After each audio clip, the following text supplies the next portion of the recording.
मुझे बताओ जो फौज फिल्में देख रहा है इंटरनेट पे, कब तक देखेगा मेरे भाई? एक दिन छोड़ने पड़ेंगे, क्योंकि आपके अंदर जज्बात ही खत्म हो जाएंगे, पत्थर बन जाओगे बुढ़ापे में। वो डॉक्टर कहते हैं टेस्टोस्टेरोन लेवल जो होता है ना मर्द में, वो उम्र के साथ साथ क्या होता है, जिसकी वजह से मर्दाना जज्बात होते हैं, वो एज बढ़ने के साथ साथ जैसे जैसे उम्र बढ़ती है, टेस्टोस्टेरोन जो लेवल है वो आहिस्ता आहिस्ता उम्र के साथ साथ क्या होता है, नीचे। वो जज्बात क्या होना शुरू हो जाते हैं। तभी नौजवान लोग, जब मैं 4 शादी की बात करता हूँ, नौजवान बड़े जोश में आते हैं, बूढ़े कहते हैं काश 20 साल पहले हम आपका बयान सुन लेते, काश आप उस वक्त कहाँ थे। ऐसे कई बुजुर्ग हैं जो मेरे पास है, कह रहे हैं यार 20 साल पहले, यार कम से कम 15 साल ही पहले मिल जाते हैं। तो फिर मैं उनको शेर सुनाता हूँ, पानी वानी की बात करते हो, दिल जलाने की बात करते हो, 6 महीने से मुंह नहीं धोया, तुम नहाने की बात करते हो। तो वो यही कहते। और मैं उन बुजुर्गों से कहता हूँ अच्छा हुआ आपने नहीं की, क्योंकि दूसरी शादी पे बयान सुनने में जितना मजा है ना, करने में उससे डबल टेंशन है। ये सुनने की बड़ी मजे की चीज है, बड़ा एंजॉय करते हैं। 4 शादियां, 4 बीवियां और बच्चे, और एक बेगम को खाना अच्छा बनाना आता है, इसकी शक्ल बहुत अच्छी है, इसका खानदान बहुत अच्छा है, और ये एजुकेटेड है। एक साहब मुझे कहने लगे, वहाँ लांडी से आए, मेरे पास इंजीनियर थे, वो कहने लगे मैं दूसरी शादी करना चाहता हूँ। मैंने कहा किस सिलसिले में? कहते हैं असल में मेरी एक वाइफ ऐसी है जो घर के काम काज करती है, तो खाना वाना नहीं बनाना आता, तो मैं दूसरी वाइफ ला के रखूंगा, काम ये करेगी, झाड़ू पोछा खाना वो बना देगी।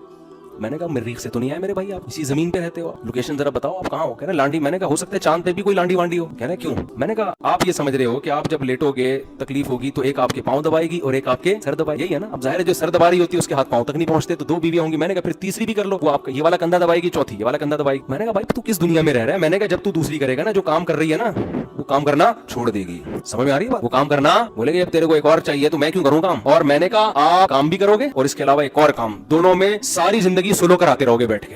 और मैंने कहा जब दोनों को आप एक साथ रखोगे तो ये जो आम हेलमेट है ना, जो लोकल हेलमेट, ये नहीं चलेगा। इंपोर्टेड हेलमेट जो बाकायदा मेरे को जानने वाले हैं, डिफेंस में उनका हेलमेट का बिजनेस है, मैंने बाइक के लिए उनसे हेलमेट लिया है। कहने को तो बाइक के लिए लिया, बाकी आप समझदार हैं। तो वो हेलमेट बहुत मजबूत हेलमेट होता है।